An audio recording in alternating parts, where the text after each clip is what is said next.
નમસ્કાર મિત્રો, વાર્તા સાંભળવા માટે આવ્યા છો? ચાલો વાર્તાની શરૂઆત કરી। મારું નામ બીજલ છે અને હું 40 વર્ષની છું। હું એક વિધવા મહિલા છું, તો પણ હું ખૂબ જ સુંદર છું। મારા પતિ ઘણા વર્ષ પહેલા મૃત્યુ પામ્યા છે। અમારો માર્કેટિંગનો બિઝનેસ છે, તેથી અમને કોઈ વસ્તુની કમી નથી। હું મારી સાસુ અને દીકરા સાથે એક મોટા ફ્લેટમાં રહું છું। અમારા ફ્લેટની બાજુમાં નાનું ખેતર પણ છે। મારા દીકરાનું નામ મીત છે। તે 21 વર્ષનો છે, મારી જેમ જ સુંદર છે। તે કોલેજમાં અભ્યાસ કરે છે અને હોસ્ટેલમાં રહે છે। તેની કોલેજ અમારા ઘરથી બહુ દૂર નથી, બસ 3 કલાકનો રસ્તો છે, પણ કોલેજના કડક કાયદાના લીધે તેને હોસ્ટેલમાં રહેવું પડે છે। તેને મહિનામાં 3 દિવસ જ ઘરે આવવાનો મોકો મળે છે। હવે તમને મારી વાત કરું। જેમ કે મેં કહ્યું, હું 40 વર્ષની છું અને મારી લંબાઈ 5 ફૂટની છે। ઘણીવાર લોકો કહે છે કે હું હજી પણ ખૂબ સુંદર અને આકર્ષક દેખાઉં છું। સામાન્ય રીતે હું ડ્રેસ અને લેગીજ પહેરું છું ને કોઈક ખાસ પ્રસંગો પર સાડી પહેરવાનું પસંદ કરું છું। જ્યારે હું બહાર નીકળું છું તો લોકો મને ઘૂરતા હોય છે। મારી કેટલીક બહેનપણીઓએ પણ આ વાત મને કહી છે। એક દિવસ મીતની કોલેજમાંથી ટીચરનો ફોન આવ્યો। તેણે કહ્યું કે મારો દીકરો બહુ સમજદાર અને હોશિયાર છે, પણ હમણાં થોડા દિવસોથી તે બીમાર અને ઉદાસ રહેવા લાગ્યો છે। તેમણે સલાહ આપી કે તેને થોડા દિવસો માટે ઘરે લઈ જાવ, જેથી તે થોડો ફ્રેશ થઈ શકે અને અભ્યાસમાં ફરીથી ધ્યાન આપી શકે। મેં તેની વાત માની લીધી અને મીતને ઘરે લઈ આવી। અમે બંને શિક્ષિત છીએ એટલે ક્યારેક ઇંગ્લિશમાં પણ વાતો કરીએ છીએ। મીતના ઘરે આવ્યા પછી કેટલાક દિવસો એમ જ પસાર થઈ ગયા। સવારે હું મારી દુકાને ચાલી જતી અને મીત ક્યારેક ગલીના મિત્રોને મળવા જતો રહેતો। મને ખબર હતી કે તે ત્યાં સિગારેટ પીવે છે, પણ મેં તેને એ વિશે કંઈ ન કહ્યું। દોસ્તો, આ એક દિવસની વાત છે। તે દિવસ મને સાંજે એક ફંક્શનમાં જવાનું હતું અને મારી સાસુ પણ બહાર ગઈ હતી। ઘર પર હું એકલી હતી। સાંજના લગભગ 7 વાગ્યા હતા। મને તૈયાર થવું હતું, પણ મારી લાલ સાડી મને ક્યાંય મળતી ન હતી। હું શોધતી મીતના રૂમમાં પહોંચી ગઈ, ત્યારે જ મીતે અચાનક કહ્યું, મમ્મી, હું દોસ્તો સાથે બહાર જઈ રહ્યો છું। મેં પણ તેને હા કહી દીધું। પછી હું મારી સાડી શોધવા લાગી, ત્યારે જ મારી નજર મીતના પલંગની નીચે પડી અને ત્યાં મને મારી તે જ લાલ સાડી દેખાણી। મેં વિચાર્યું, આ અહીંયા કેવી રીતે આવી? પરંતુ તે સમયે મારી પાસે તે બધું વિચારવાનો સમય નહોતો, કારણ કે મને ફંક્શનમાં જવા મોડું થઈ રહ્યું હતું। મેં જલ્દીથી સાડી ઉપાડી અને પહેરવા લાગી, પણ જેવી મેં સાડી પહેરી તો મને કંઈક ભીનું લાગ્યું। મેં ફટાફટ સાડી ઉતારીને જોયું તો તેના પર ઘાટા દાગના નિશાન હતા। હું અચંબિત થઈ ગઈ કે આ શું છે? પછી મને અહેસાસ થયો કે આ મારા છોકરાનું કામ છે। હું વિચારમાં પડી ગઈ કે મીત આવું કેમ કરી રહ્યો છે, પણ તે સમયે મારી પાસે તે બધું વિચારવાનો સમય નહોતો। મેં સાડી પહેરી લીધી અને નીકળી ગઈ। ફંક્શનમાં પહોંચીને હું આ વિશે વિચારવા લાગી। મને મનોમન આનંદ થવા લાગ્યો। બીજા દિવસે પણ કંઈક આવું જ થયું। સવારે જ્યારે હું દુકાન માટે તૈયાર થઈ રહી હતી, મીત બાથરૂમમાંથી જલ્દી બહાર આવ્યો ને કહ્યું, મમ્મી, હું બહાર જાઉં છું। મેં હા કહી દીધી ને તે ચાલ્યો ગયો। હું કપડાં બદલી રહી હતી ત્યાં જ મારી નજર બાથરૂમમાં પડેલા મારા વસ્ત્રો પર ગઈ। તેને જોઈને હું મનમાં જ હસી, કારણ કે હવે મને આ બધું સારું લાગી રહ્યું હતું। પછી ફરી એક દિવસ મને મહિલા ગ્રુપના એક કાર્યક્રમમાં જવાનું હતું। સાંજનો સમય હતો। મારી સાસુ બહાર મંદિરે ગયા હતા। મીત પોતાના રૂમમાં હતો। થોડીકવાર પછી તે ઉતાવળમાં બહાર આવ્યો ને બોલ્યો, મમ્મી, હું જાઉં છું।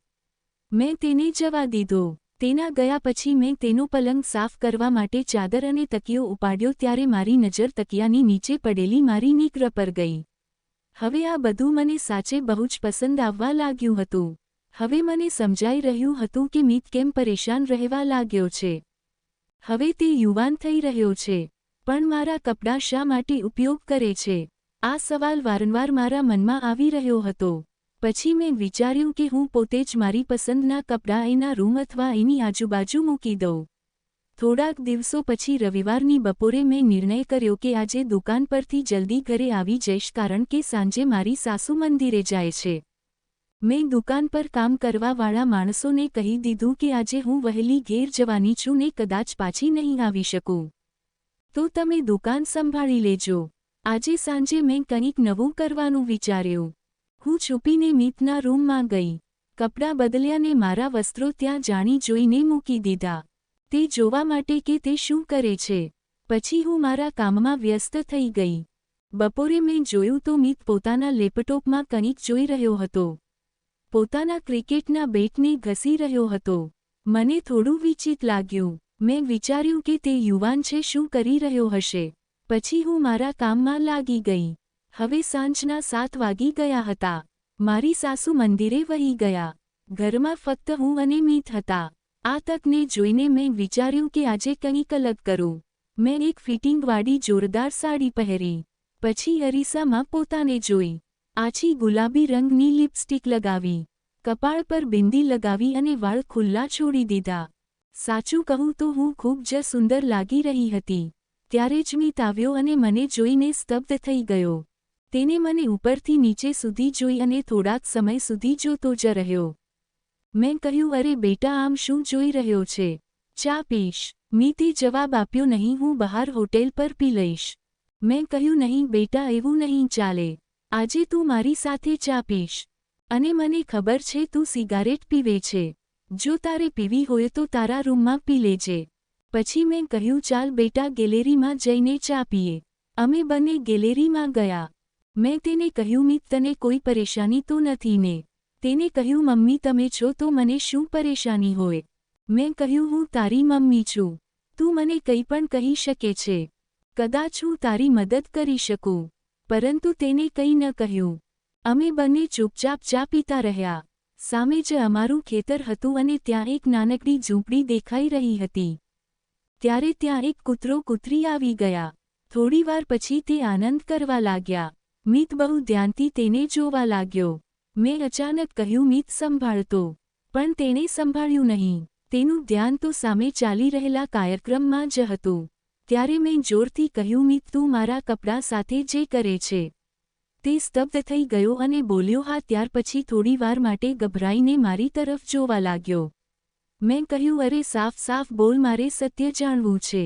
મિત શરમથી મોઢું ઝુકાવીને ઊભો રહ્યો અને ધીમેથી બોલ્યો, હા મમ્મી. મેં કહ્યું, મને બધું સાચે સાચું કહેજે. કોઈ પણ ખચકાટ વગર કહી દે. જો કરતો પણ હો તો તેમાં શરમાવાની ક્યાં વાત છે? પછી મોઢું ઝુકાવીને બોલ્યો, હા મમ્મી, હું કરું છું. મેં કહ્યું, મિત, તેમ નહીં, મારી આંખોમાં જોઈને બોલ. તે ચૂપ રહ્યો. મેં ફરીથી કહ્યું, મિત, બસ એકવાર ચોખે ચોખ્ખું કહી દે. શા માટે ડરે છે? મારાથી ડરવાની શું જરૂર છે? પછી તે બોલ્યો, હા મમ્મી, હું કરું છું. મેં કહ્યું, સારું, ચાલ, આજે તને સાચી ખુશી આપીશ. મિતે આશ્ચર્યથી પૂછ્યું, સાચી ખુશી? મેં કહ્યું, હા કુણાલ, આજે હું તને અસલી મજા આપીશ. ચાલ રૂમમાં આવ. તે થોડો ગભરાયો. મેં કહ્યું, અરે ફરીથી ટેન્શન કેમ લઈ રહ્યો છે? ઠીક છે, પહેલાં તું ચા પી લે. હું તારા માટે ચા લાવું છું. પછી સિગારેટ પી લેજે અને પછી રૂમમાં આવજે. મેં ચા બનાવી. 2 કપ લીધા. એક તેને આપી અને એક મારા માટે રાખી. તેના કપમાં મેં એક ગોળી ભેળવી દીધી. મને ખબર હતી કે આ ચા પીતા જ તેનું મન બદલાઈ જશે. મને તે પણ ખબર હતી કે મારી સાસુ હજી 4 કલાક સુધી પાછા નહીં આવે.